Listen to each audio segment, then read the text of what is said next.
मेरी साधना को सजीव एवं पूर्ण बनाने के लिए मेरे ही प्रभु के रूप में विराजमान आप सभी सत्संग प्रेमी माताओं, बहनों और भाइयों के चरणों में सादर प्रणाम।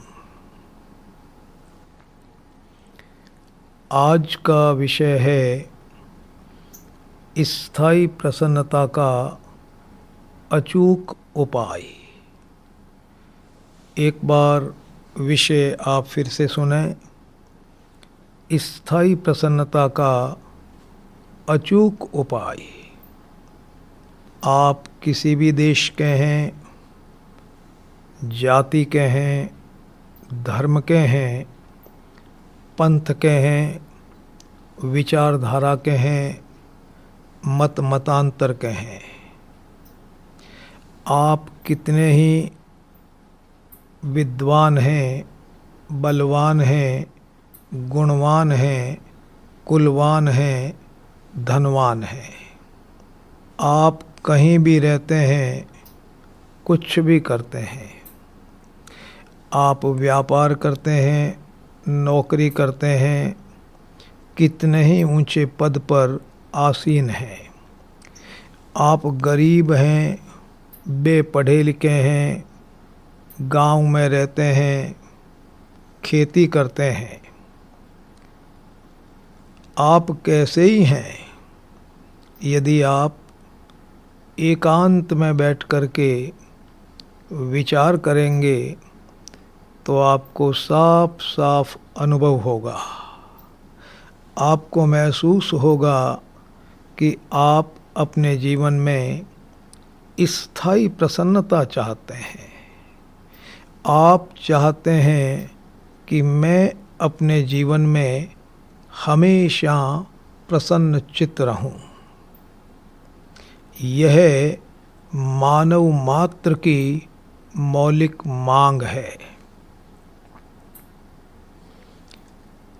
प्रसन्नता दो प्रकार की होती है।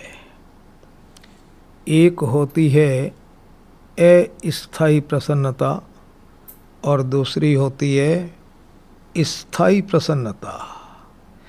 आप प्रसन्नता कहें और चाहे अपने साधारण भाषा में सुख कहें। स्थायी सुख और अस्थायी सुख, स्थायी प्रसन्नता, अस्थायी प्रसन्नता। पहले आप समझें कि अस्थायी प्रसन्नता क्या चीज़ है।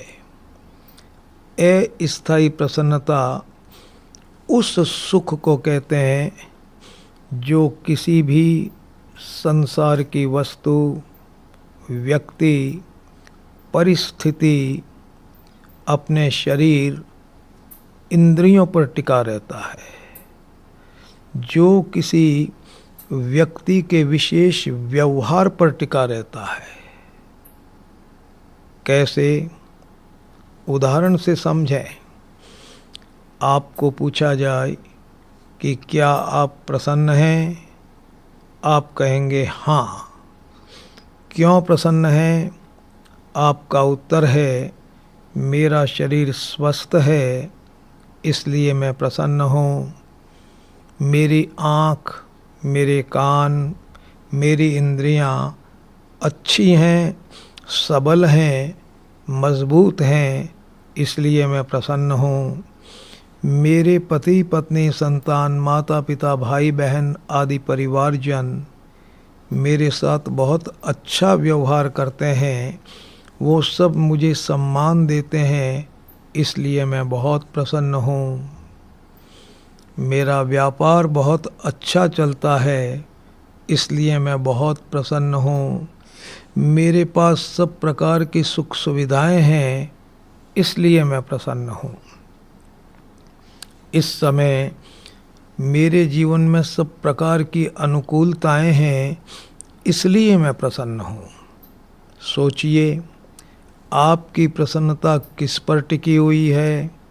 स्वस्थ शरीर पर टिकी हुई है, सबल इंद्रियों पर टिकी हुई है, आपके पति पर टिकी हुई है, पत्नी पर टिकी हुई है, बेटे पर टिकी हुई है, परिवार के सदस्यों पर टिकी हुई है, उनके अच्छे व्यवहार पर टिकी हुई है, आपका व्यापार ठीक चल रहा है, उस ठीक व्यापार पर टिकी हुई है, आपकी आय बहुत अच्छी है, उस आय पर टिकी हुई है। विचार कीजिए, जिस पर आपकी प्रसन्नता टिकी हुई है, यदि वह उस तरह की नहीं रही तो, वस्तु पर आपकी प्रसन्नता टिकी हुई है और वह वस्तु ठीक नहीं रही तो, स्वस्थ शरीर पर आपकी प्रसन्नता टिकी हुई है और शरीर बीमार हो गया तो, आँखें अच्छी है इसलिए प्रसन्न है, आँखें नहीं रही तो, आपके पति मौजूद हैं, वो आपके साथ हैं, वो आपके पास हैं, इसलिए आप प्रसन्न हैं, पति नहीं रहे तो, पति का, पत्नी का, परिवारजनों का व्यवहार आपके साथ बहुत अच्छा है, इसलिए आप प्रसन्न हैं, यदि उनका व्यवहार अच्छा नहीं रहा, वो व्यक्ति नहीं रहे तो। इस तरह से आप विचार करेंगे तो आपको ये अनुभव होगा कि जिन जिन वस्तुओं पर, जिन जिन व्यक्तियों पर और जिस शरीर और इंद्रियों पर, जिस सामान और संपत्ति पर आपकी प्रसन्नता टिकी हुई है, वो कभी भी बदल सकते हैं, छूट सकते हैं, उनका वियोग हो सकता है। सच्ची बात यह है कि जिन वस्तुओं पर आपकी प्रसन्नता टिकी हुई है, वो वस्तुएं हमेशा नहीं रहेंगी। जिस स्वस्थ शरीर पर आपकी प्रसन्नता टिकी हुई है, वो स्वस्थ शरीर हमेशा नहीं रहेगा, वो सबल इंद्रियां हमेशा नहीं रहेगी, वो व्यापार हमेशा अच्छा नहीं चलेगा। ये सब बदलने वाली चीज़ें हैं।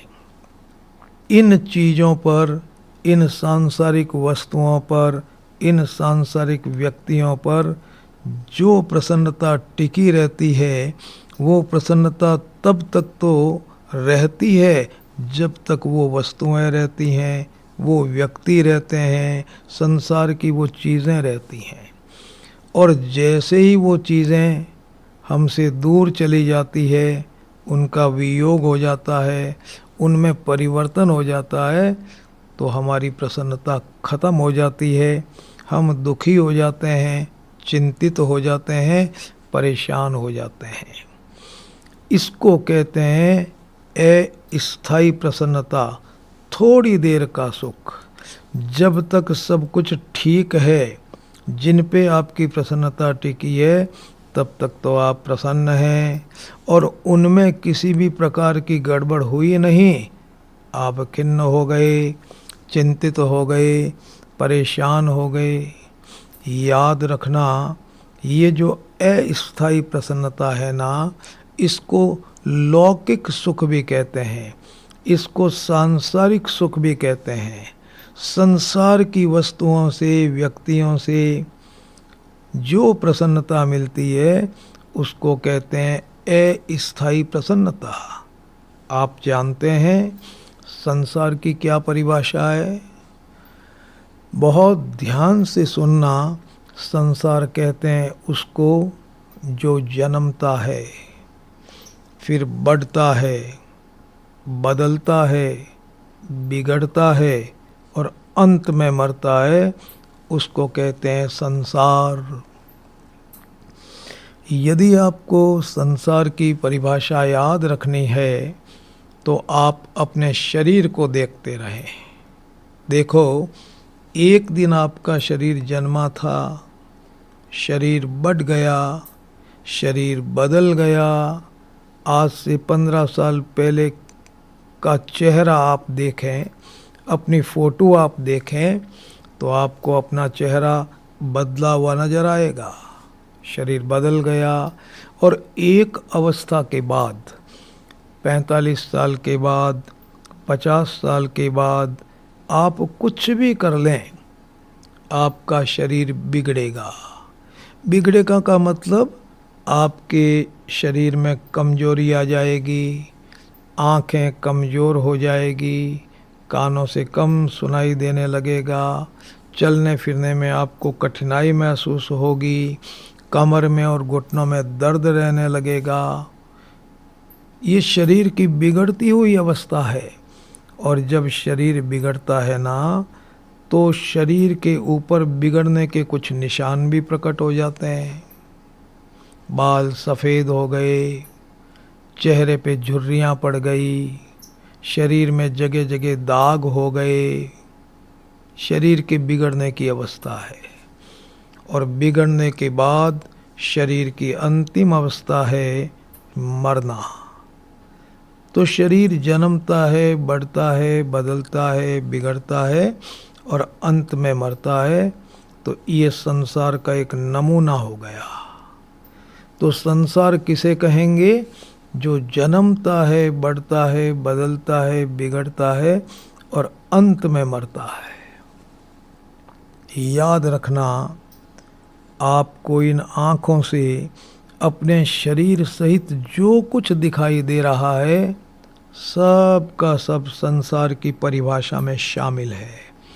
आपका शरीर संसार में शामिल है। आपके परिवारजनों के जितने भी शरीर हैं, पति पत्नी संतान माता पिता भाई बहन, ये सब संसार में शामिल हैं। आपके पास जो धन संपत्ति मकान दुकान जमीन जायदाद है, वो भी संसार में शामिल है। आपको जो कुछ दिखाई दे रहा है, उस सब को संसार कहते हैं। संसार में प्रति पल परिवर्तन होता है और सारा संसार आप जानते हैं किधर जा रहा है? नाश की तरफ। तो संसार नाशवान है। इस संसार पर यदि आपकी प्रसन्नता टिकी हुई है, तो इसको कहेंगे अस्थायी प्रसन्नता। संसार तो बदलेगा, संसार बिगड़ेगा, संसार मरेगा। तो जब संसार की वस्तुओं पर आप प्रसन्नता को टिका देंगे, तो उन वस्तुओं के बदलने पर, उन व्यक्तियों के बदलने पर, उस शरीर के बदलने पर आपकी प्रसन्नता खत्म हो जाएगी। इसको अस्थायी प्रसन्नता कहते हैं, अस्थायी सुख कहते हैं, थोड़ी देर का सुख कहते हैं, अनित्य सुख कहते हैं, इसको सांसारिक सुख भी कहते हैं। याद रखना, ये हो गया अस्थायी प्रसन्नता। और दूसरी होती है स्थायी प्रसन्नता।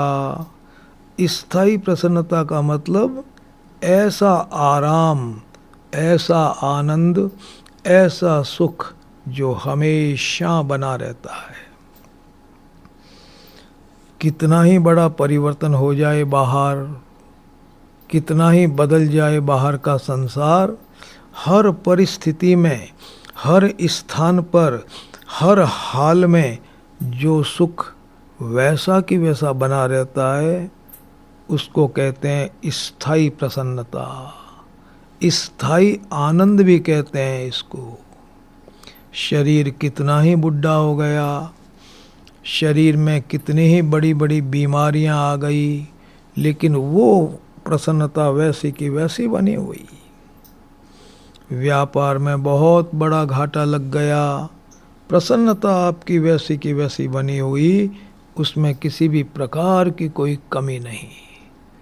परिवार में से कोई व्यक्ति चला गया, फिर भी आपकी प्रसन्नता कायम है। कहने का मतलब क्या?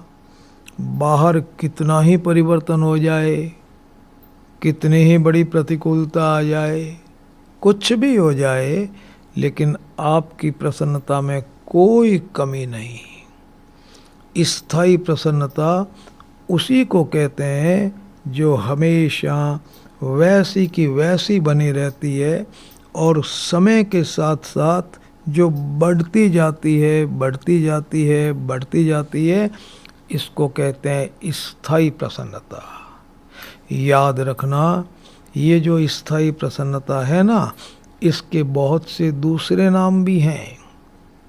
इसको परम शांति भी कहते हैं, इसको जीवन मुक्ति भी कहते हैं, और इसी का नाम है भगवत प्राप्ति का आनंद, भगवान से मिलने का आनंद, भगवान के दर्शन का आनंद। देखो, नाम अलग है, चीज़ एक ही है।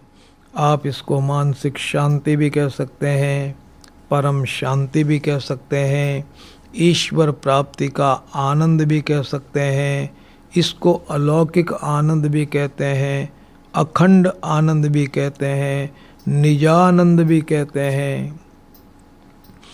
नाम जो आपको अच्छा लगे आप रख लें, लेकिन मैं आपसे निवेदन करूं कि वास्तव में आप यही चाहते हैं कि मेरे जीवन में मुझे स्थायी प्रसन्नता मिले। ये आपकी मांग है, और हर इंसान की मांग है। कहीं भी रहे, कुछ भी करे, किसी भी परिस्थिति में हो, चाहते सब यही हैं। याद रखना, ये जो स्थायी प्रसन्नता है, इसको पाने के लिए ही ये मानव जीवन मिला है।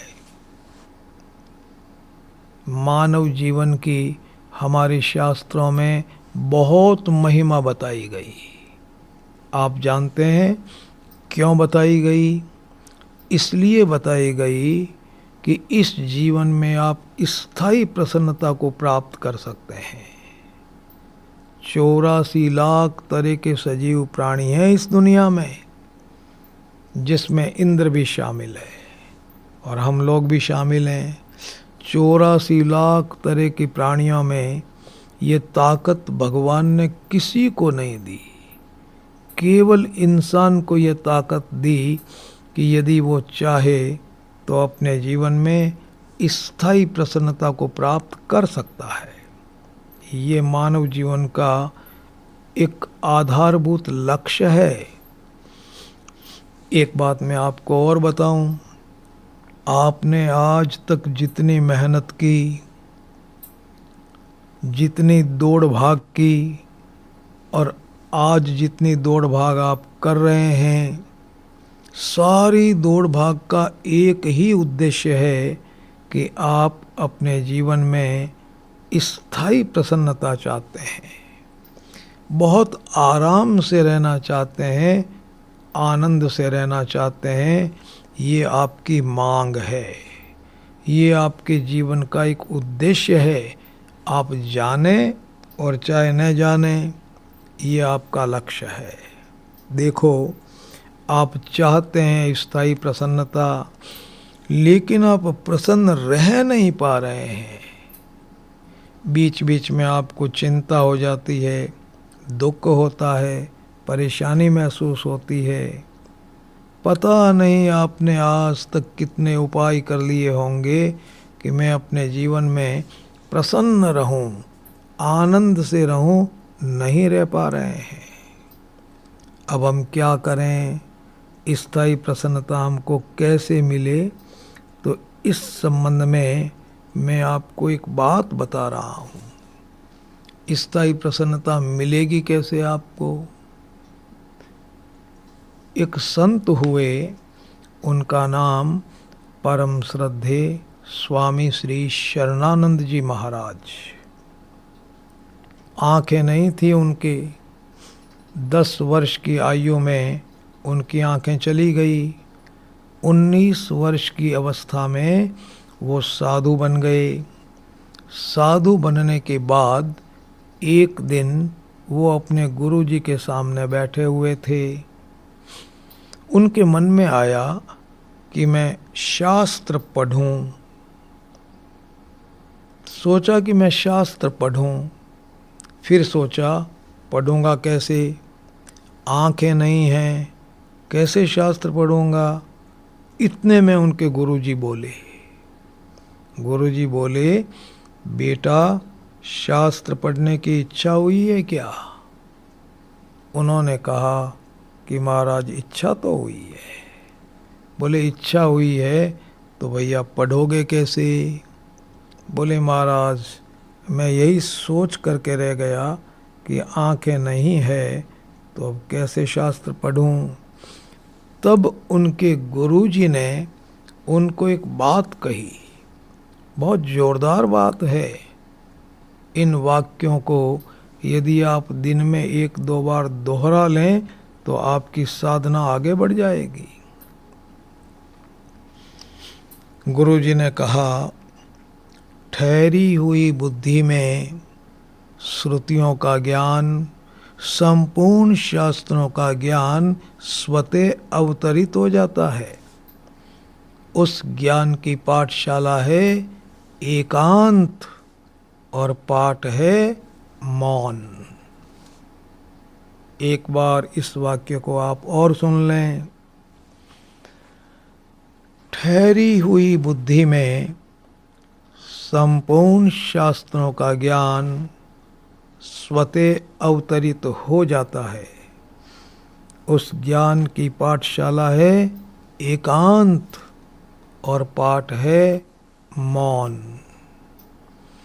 याद रखना, स्वामी जी महाराज ने अपने जीवन में केवल यही साधना की, एकांत और मौन, और इस साधना से उनकी बुद्धि ठहर गई और उस बुद्धि में संपूर्ण शास्त्रों का ज्ञान अवतरित हो गया।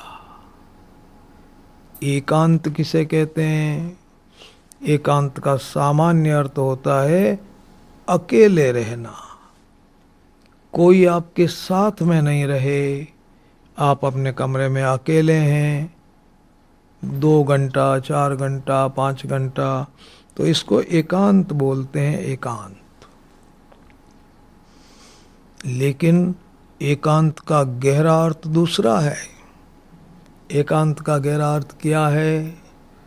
इस दुनिया की किसी भी वस्तु में, किसी भी व्यक्ति में, परिवार के किसी भी सदस्य में, अपने शरीर में, इंद्रियों में किसी भी प्रकार का मोह नहीं रहना, किसी भी प्रकार की ममता नहीं रहना, इसको एकांत कहते हैं। दुनिया की किसी भी वस्तु में, किसी भी व्यक्ति में, अपने शरीर में, इंद्रियों में किसी भी प्रकार की ममता नहीं रहना, किसी भी प्रकार का मोह नहीं रहना, इसको एकांत कहते हैं। यदि आपको भीतर भीतर ऐसा लगता है कि ये मकान मेरा है, इस मकान से मुझे बहुत सुख मिलेगा, तो इस भावना का नाम ममता है। आप अकेले नहीं रहे, आप तो 2 हो गए, एक आप हो गए और एक आपका मकान हो गया। ये पुत्र मेरा है, ये पत्नी मेरी है, ये पति मेरे हैं, ये संपत्ति मेरी है, ये शरीर मेरा है, ये आंखें मेरी है। इस तरह की भावना यदि आपके मन में है कि ये मेरे हैं और इनसे मुझे बहुत सुख मिला था, मिल रहा है और मिलेगा, इस तरह की भावना को कहते हैं मोह ममता। मन में आप सोचते हैं कि ये मेरे हैं, ये मेरे हैं, ये बात तो व्यवहारिक जीवन में बोलने की है। वहाँ आप बोल सकते हैं मेरा पुत्र है, मेरी पत्नी है, मेरा मकान है, मेरी दुकान है। मन में सोचते हैं आप यदि ये बात, तो आप मोह में फंस जाएंगे, ममता में फंस जाएंगे, एकांत नहीं हुआ। आप तो 2 हो गए। एकांत का मतलब कहीं भी ममता नहीं होना, किसी में मोह नहीं होना, एकांत। और मौन किसे कहते हैं? मौन का साधारण अर्थ होता है चुप रहना, वाणी के द्वारा बोलना नहीं। अनेक भाई बहन घंटा, 2 घंटा, 4 घंटा मौन रखते हैं, वाणी से बोलते नहीं। अच्छी बात है, मौन रखने से साधना में मदद मिलती है। ये मौन का सामान्य अर्थ है चुप रहना। लेकिन भैया जी, मौन का गहरा अर्थ जो है ना, वो बहुत दूसरा है। मौन का गहरा अर्थ ध्यान से सुनना। देखो, बहुत ध्यान से सुनना। मौन का गहरा अर्थ है किसी से किसी भी प्रकार की कोई कामना नहीं रहना, किसी भी प्रकार की इच्छा नहीं रखना जीवन में। शरीर से किसी प्रकार की कामना नहीं, इंद्रियों से किसी प्रकार की कामना नहीं, पति पत्नी संतान माता पिता भाई बहन आदि परिवारजनों से किसी भी प्रकार की कामना नहीं, समाज के किसी इंसान से कोई कामना नहीं, धन संपत्ति मकान दुकान से कोई कामना नहीं, और भगवान से भी कोई कामना नहीं। किसी भी प्रकार की कामना किसी से नहीं रखना, इसको कहते हैं मौन। यदि आपने कहीं भी कामना रख ली तो आपके तो हलचल हो जाएगी। इसके बाद में आप मौन नहीं रह सकते। कामना कैसे पूरी होगी? पूरी हो गई तो ऐसा ऐसा कर लेंगे, पूरी नहीं हुई तो बड़ा गजब हो जाएगा। आप मौन नहीं रहे। मौन का अर्थ होता है किसी से किसी प्रकार की कामना नहीं रहना। तो एकांत और मौन की साधना आप यदि कर लेंगे ना, तो आपकी बुद्धि ठहर जाएगी। बुद्धि के ठहरने का मतलब क्या? अनुकूल परिस्थिति में हर्षित नहीं होना और प्रतिकूल परिस्थिति में दुखी नहीं होना। अनुकूलता में सुख और प्रतिकूलता में दुख यदि आपको महसूस होता है तो आपकी बुद्धि ठहरी हुई नहीं है, आप शांत नहीं हैं, आप प्रसन्न नहीं हैं, बुद्धि में आपके हलचल है। तो एकांत और मौन की साधना से बुद्धि ठहर जाती है और ठहरी हुई बुद्धि में संपूर्ण शास्त्रों का ज्ञान अपने आप उतर जाता है। परम श्रद्धेय स्वामी जी महाराज ने यही साधना की और इस साधना से उनकी बुद्धि ठहर गई और दुनिया के संपूर्ण शास्त्रों का ज्ञान अपने आप अवतरित हो गया। मैंने ऐसा सुना है उनके बारे में, इतना प्रचंड ज्ञान था, इतना प्रचंड ज्ञान था कि दुनिया के किसी भी कोने में बैठे हुए इंसान के मन की बात बता देते। सोचो महाराज, दुनिया के किसी भी कोने में बैठा हुआ इंसान अपने मन में क्या सोच रहा है इस बात को बता देते। और ऐसा करके उन्होंने दिखा दिया। चमत्कार नहीं किया, ये इसलिए किया, वो हमको ये आश्वासन देना चाहते थे, विश्वास दिलाना चाहते थे कि भैया देखो, मुझ जैसा अंधा असमर्थ बेपढ़ा लिखा आदमी भी जब इस स्थिति तक पहुंच सकता है तो आप तो पढ़े लिखे हैं, आप बुद्धिमान हैं, आँखों वाले हैं, समर्थ हैं, आप यहाँ तक पहुँच सकते हैं। इसलिए कभी कभी उन्होंने ऐसा करके दिखा दिया।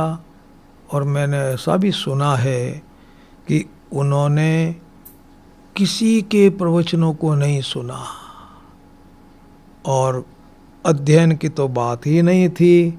10 वर्ष की अवस्था में आंखें चली गई उनकी, तो अध्ययन नहीं किया और प्रवचन भी नहीं सुने। किसी ने मुझे बताया कि कभी कभी स्वामी जी महाराज भाई जी श्री हनुमान प्रसाद जी पोद्दार के प्रवचनों को सुनते थे। वो जब भगवत प्रेम पर प्रवचन देते थे तो स्वामी जी महाराज सुनते थे। तो निवेदन मैं आपसे ये करूं कि स्वामी जी महाराज ने जो कुछ बोला वो पढ़ करके नहीं बोला, सुन करके भी नहीं बोला, अनुभव करके बोला। बुद्धि ठहर गई, संपूर्ण ज्ञान हो गया, और उस ज्ञान के प्रकाश में उनको जो अनुभव हुआ, उस अनुभव को हम लोगों के सामने उन्होंने रखा, जोरदार बातें बताई। उन स्वामी जी महाराज को ये पूछा गया कि महाराज, जीवन में स्थायी प्रसन्नता कैसे मिले, इसका कोई उपाय बताइए। हम थक गए, लेकिन आज तक हमको स्थायी प्रसन्नता नहीं मिली। एक दिन में अनेक बार हम चिंता से, दुख से, मानसिक तनाव से पीड़ित हो जाते हैं, परेशान हो जाते हैं। तो ये स्थायी प्रसन्नता हमको कैसे मिले? अब आप देखो, उन्होंने जोरदार उपाय बताया। पहला रहस्य तो ये बताया कि स्थायी प्रसन्नता प्राप्त नहीं करनी है, वो तो आपको प्राप्त है। भगवान ने आपको स्थायी प्रसन्नता दे रखी है, स्थायी प्रसन्नता आपके पास में मौजूद है, उसको बाहर से कहीं से लाना नहीं है, वो आपके पास है। आपको महसूस क्यों नहीं होती? आपको महसूस हो रही है, अरे आप प्रसन्न ही हैं, लेकिन जब आपके जीवन में चिंता हो जाती है तो आपको प्रसन्नता महसूस नहीं होती। ये जो चिंता है ना, ये उस प्रसन्नता पर आकर के पड़ जाती है, गिर जाती है। आप परेशान परेशान महसूस करते हैं। चिंता यदि आप मिटा दें, इस चिंता को आप नहीं आने दें, आप स्थायी रूप से प्रसन्न नहीं रहेंगे।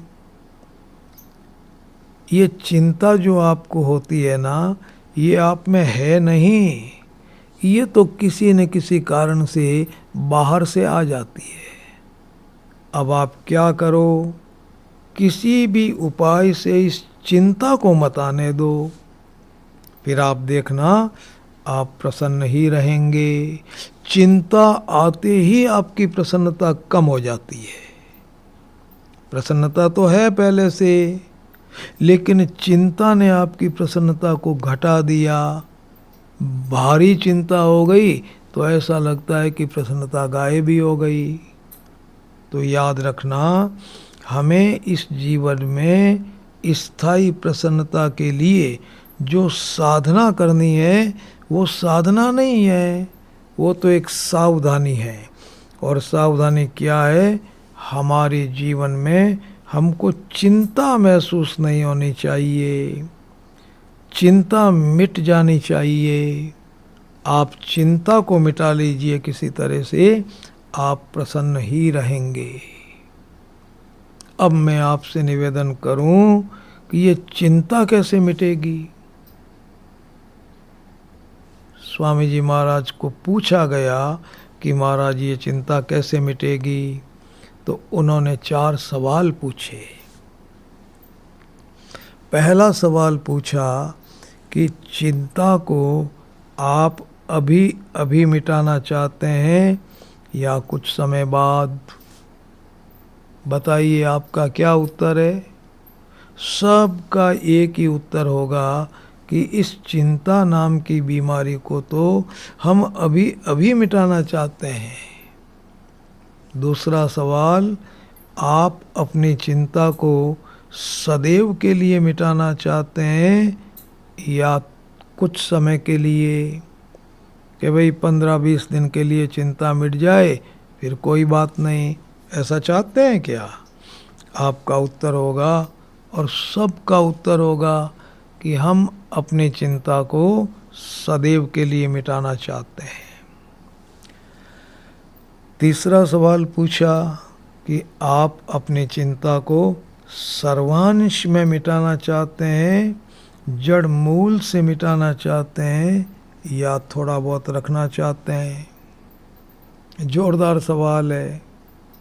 सबका उत्तर यही होगा कि हम अपनी चिंता को सर्वांश में मिटाना चाहते हैं, जड़ मूल से मिटाना चाहते हैं। भैया जी 3 प्रश्न हो गए। चिंता को अभी अभी मिटाना चाहते हैं, सदैव के लिए मिटाना चाहते हैं, सर्वांश में मिटाना चाहते हैं, और चौथा सवाल बहुत जोरदार, बहुत जोरदार। आप अपनी चिंता को मेहनत करके मिटाना चाहते हैं, प्रयास करके मिटाना चाहते हैं, कोशिश करके मिटाना चाहते हैं, या बिना मेहनत के? आपको आश्चर्य होगा, क्या बिना मेहनत के भी चिंता मिटती है? बिना प्रयास के भी चिंता मिटती है? मिटती है। संत ने पूछा कि आप मेहनत करके चिंता को मिटाना चाहते हैं या बिना मेहनत के? सब भाई बहनों का एक ही उत्तर होगा कि बिना मेहनत के चिंता मिट जाए तो फिर क्या कहना है। बिना मेहनत के चिंता मिट जाए, बड़ा अच्छा रास्ता है। एक बात मेरे को याद आ गई बीच में। आपको अरबपति बनना है, 2 रास्ते हैं अरबपति बनने के। एक तो भैया जी मेहनत करो, 10 साल 20 साल 50 साल मेहनत करो, और इसके बाद में आपके पास में अरबों रुपए आ गए। देखो, मेहनत से भी रुपए आना ज़रूरी नहीं है। आप मेहनत करें और आपके प्रारब्ध में, आपके भाग्य में रुपए आना लिखा हो तो आ जाएंगे, नहीं आना लिखा हो तो मेहनत करने से भी नहीं आएंगे। देखो, आप मेहनत तो सभी लोग कर ही रहे हैं, लेकिन सबके पास बराबर पैसा कहाँ आ रहा है। तो मेहनत करें, अरबपति बन जाएं। एक रास्ता तो यह है, और दूसरा रास्ता भैया जी यह है कि बिना मेहनत के ही आप अरबपति बन गए। आप कहेंगे कि बिना मेहनत के अरबपति कैसे बन जाएंगे? बिल्कुल बन जाएंगे। आपको यदि कोई अरबपति व्यक्ति गोद ले ले, अपने गोद का बेटा बना ले, तो आप 1 सेकंड में अरबपति बन गए कि नहीं बन गए? बिना मेहनत के बन गए, जच गई उनको, आपको गोद ले लिया, आप गोद के बेटे बन गए, अरबपति बाप के बेटे बन गए, बिना मेहनत के अरबपति बन गए। तो रास्ता तो है। निवेदन में आपसे ये करना चाहता हूँ कि चिंता बिना मेहनत के भी मिटती है और मेहनत से भी मिटती है। बुद्धिमान आदमी वही होगा जो बिना मेहनत के और तुरंत अपनी चिंता को मिटा ले। चिंता मिटी नहीं कि स्थायी प्रसन्नता तो पहले से मौजूद है। स्वामी जी को पूछा गया कि महाराज बताइए, बिना मेहनत वाला रास्ता कौन सा है? देखो, हर एक को तो विश्वास ही नहीं होता कि भाई बिना मेहनत के भी चिंता मिटती है। हर एक को तो विश्वास ही नहीं होता। श्री रामचरितमानस में 2 ऐसे नाम लिखे गए, 2 इस तरह की साधनाएं लिखी गई जिनमें ये बताया गया कि बिना मेहनत के भी चिंता मिट जाती है, बिना मेहनत के भी स्थायी प्रसन्नता मिल जाती है, उसका अनुभव हो जाता है। मैं आपको रामचरितमानस की 2 चौपाइयाँ सुनाऊं। देखो, एक चौपाई है बिना मेहनत के चिंता मिटने की साधना का एक नाम है सत्संग। सत्संग। चौपाई सुनिए। बड़े भाग पाइब सत्संगा, बड़े भाग पाइब सत्संगा, बिनहि प्रयास होई भवभंगा। आया है ना, बड़े भाग पाइब सत्संगा। इसका अर्थ क्या हुआ? इसका अर्थ हुआ वो इंसान, वो मनुष्य, वो भाई, वो बहन बहुत सौभाग्यशाली हैं जो अपने जीवन में सत्संग कर लेते हैं। बड़े भाग पाइब सत्संगा। तो सत्संग यदि आपने कर लिया तो परिणाम क्या आएगा? बिनहि प्रयास होई भवभंगा। बिना किसी मेहनत के आपकी चिंता मिट जाएगी। भवभंगा का अर्थ क्या? भवभंगा का अर्थ होता है चिंता मिट जाना, स्थायी प्रसन्नता मिल जाना, इसको कहते हैं भवभंगा। तो एक तो हो गया रास्ता सत्संग। बड़े भाग पाइब सत्संगा, बिनहि प्रयास होई भवभंगा। और दूसरा रास्ता क्या है?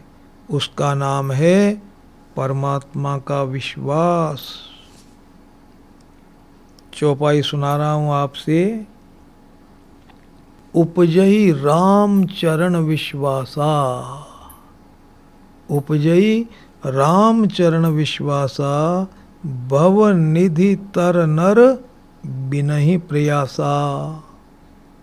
आप इन शब्दों को अच्छी तरह से ध्यान देना। देखो, बड़े भाग पाइब सत्संगा, बिनहि प्रयास होई भवभंगा। ये तो सत्संग के लिए हो गया। और विश्वास के लिए उपजई राम चरण विश्वासा। उपजई राम चरण विश्वासा मतलब क्या हुआ? यदि कोई भाई, कोई बहन राम जी में विश्वास कर ले, यहाँ राम जी का अर्थ क्या हुआ? भगवान में विश्वास कर ले। उन भगवान में विश्वास कर ले जिनको वह मानता है। जिन भगवान को आप मानते हैं ना, उनका कोई भी नाम हो, कोई भी रूप हो, यदि आप उन भगवान में विश्वास कर लें, आप कर लें विश्वास, तो परिणाम क्या होगा? उपजई राम चरण विश्वासा, भवनिधि तर। संसार सागर पार हो जाएगा। संसार सागर पार होने का मतलब होता है चिंता मिट जाएगी भाई। उपजई राम चरण विश्वासा, भव निधि तर नर बिनहि प्रयासा। भगवान के चरणों में आप विश्वास कर लें, परमात्मा में आप विश्वास कर लें, तो बिना किसी प्रयास के आप संसार सागर के पार उतर जाएंगे। आपकी चिंता मिट जाएगी। बिना मेहनत के चिंता मिटने के दो उपाय रामचरितमानस में लिखे गए। मैं इन दोनों उपायों के बारे में विस्तार से आपको निवेदन करूंगा, लेकिन स्वामी जी महाराज ने एक परामर्श दिया, और वह परामर्श ये दिया कि आप पहले कुछ बातों को ठीक तरह से समझ लें। अब आपको साधना क्या करना है इस जीवन में? साधना एक ही करना है, किसी भी उपाय से, किसी भी उपाय से, किसी भी तरीके से चिंता को मिटाना है। याद रखना, ये जो चिंता है ना शब्द, इसके बहुत से नाम हैं। पहले मैं आपको वह नाम सुनाता हूँ। चिंता के नाम बता रहा हूँ। देखो, चिंता का एक नाम है दुख।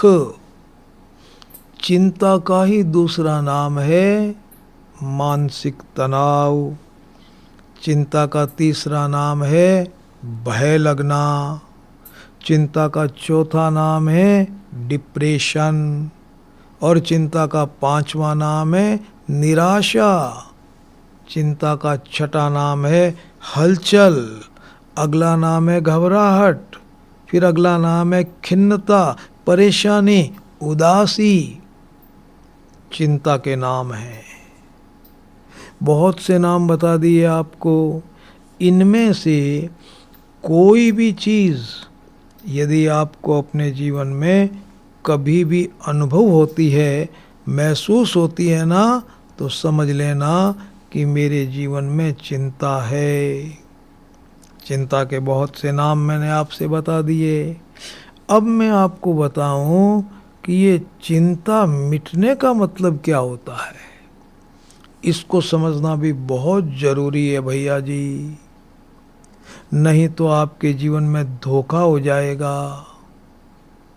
चिंता मिटने का मतलब जीवन में कितनी ही बड़ी प्रतिकूल परिस्थिति आ जाए, कितना ही बड़ा संकट आ जाए, कितनी ही बड़ी विपत्ति आ जाए, बड़े से बड़े संकट में, बड़ी से बड़ी प्रतिकूलता में, विपत्ति में कण मात्र भी चिंता नहीं होना, लेश मात्र भी दुख नहीं होना, मानसिक तनाव नहीं होना, परेशानी नहीं होना। बड़ी से बड़ी प्रतिकूलता में भी प्रसन्न रहना, आनंद से रहना, मौज से रहना, मस्ती से रहना। संकट में चिंता नहीं होना, प्रतिकूलता में चिंता नहीं होना, विपत्ति में चिंता नहीं होना, कण मात्र भी नहीं होना, इसको कहते हैं चिंता का मिट जाना। अनुकूल परिस्थिति में चिंता नहीं होना, ये चिंता का मिटना नहीं है। इसको चिंता मिटना नहीं कहते हैं। ये तो अनुकूल परिस्थिति के सुख से आपका दुख दब जाता है, चिंता दब जाती है, वो महसूस नहीं होती है, मिटती थोड़ी है वो चिंता। बहुत सी बीमारियां ऐसी हैं जो मिटती नहीं है जड़ मूल से।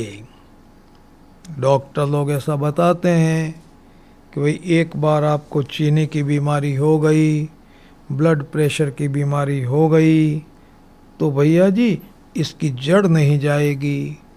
आप दवाइयाँ लेते रहें तो बीमारी आपको परेशान नहीं करेगी, लेकिन जड़ नहीं जाती है, ऐसा डॉक्टर लोग बताते हैं। हम लोग तो ऐसा नहीं बताते। हम तो ये कहते हैं कि यदि आपके जीवन में चिंता न रहे, आप हमेशा प्रसन्न रह सकें, हर परिस्थिति में प्रसन्न रह सकें, आपके जीवन में स्थायी प्रसन्नता आ जाए, तो आपका बड़े से बड़ा शारीरिक रोग जड़ मूल से मिट जाएगा। स्वामी जी महाराज को पूछा गया कि महाराज स्वस्थ कैसे रहें, कोई उपाय बताइए। तो उन्होंने जवाब दिया, जानते हो सबसे बड़ा रोग क्या है और सबसे बड़ी निरोगता क्या है? संत ने बड़ा विचित्र उत्तर दिया। बोले सबसे बड़ा रोग है चिंता और सबसे बड़ी निरोगता है प्रसन्नता। एक वाक्य और बोले, मन की निर्मलता, चित्त की प्रसन्नता, हृदय की निर्भयता स्वास्थ्य की अचूक औषधि है। दोबारा सुनिए, मन की निर्मलता, चित्त की प्रसन्नता, हृदय की निर्भयता स्वास्थ्य की अचूक औषधि है। भैया जी, यदि आप अपने जीवन में स्थायी प्रसन्नता को प्राप्त कर लें तो आपके शरीर में कोई रोग पनपेगा ही नहीं। प्रारब्ध से, भाग्य से, भगवान के विधान से यदि कोई रोग आ भी गया तो आपको चिंता बिल्कुल नहीं होगी। और वो रोग मिट जाएगा प्रसन्नता से। प्रसन्नता से आपके शरीर में 3 प्रकार की शक्तियों का बड़ा जबरदस्त वो विकास होता है। 3 प्रकार की शक्तियों का निर्माण होता है प्रसन्नता से। कौन कौन सी शक्तियाँ? भौतिक शक्तियाँ, भाव शक्तियाँ और अलौकिक शक्तियाँ। ये 3 प्रकार की शक्तियों का निर्माण होता है केवल प्रसन्नता से। भौतिक शक्तियाँ दवाओं का काम करती हैं। अब जितनी भी दवाइयाँ इस शरीर में डालते हैं भैया जी, उन दवाइयों का तो कोई साइड इफ़ेक्ट हो सकता है और होता देखा गया है। अंग्रेज़ी दवाओं का तो बहुत होता है, लेकिन प्रसन्नता से निर्मित भौतिक शक्तियों का कोई साइड इफ़ेक्ट नहीं होता। दवाओं का काम कर देती है भौतिक शक्तियाँ, और भाव शक्तियों से आपको ये पता चल जाता है मैं शरीर नहीं हूँ, और अलौकिक शक्तियों से आपको ये अनुभव हो जाता है कि मैं परमात्मा का अंश हूँ। मेरे भैया जी, 3 शक्तियों का निर्माण केवल प्रसन्नता से हो जाता है।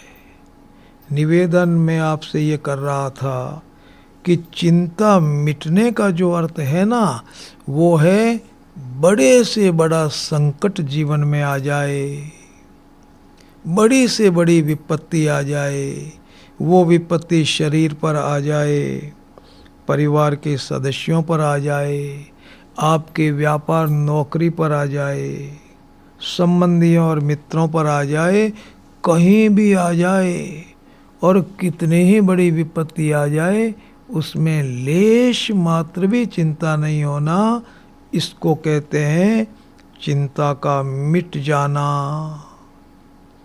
तो निवेदन में आपसे ये कर रहा हूँ कि ये चिंता मिटनी चाहिए। कैसे मिटेगी अभी ये चिंता?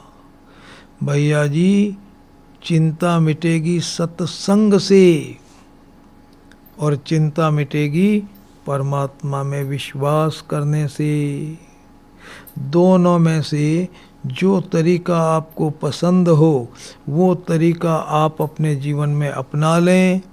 आप जीवन में सत्संग कर लें, अरे चिंता अभी मिटेगी, इसी पल मिटेगी, सदैव के लिए मिटेगी, सर्वांश में मिटेगी, जड़ मूल से मिटेगी।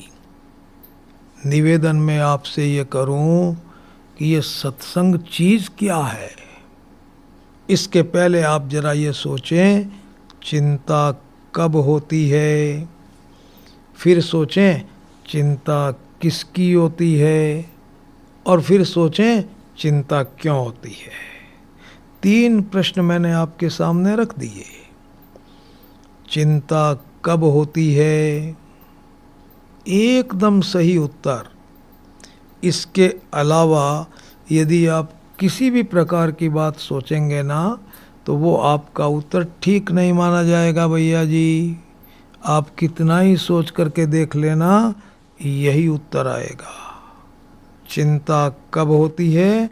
इसका एकदम सही उत्तर है संकट में, या प्रतिकूलता में, या विपत्ति में।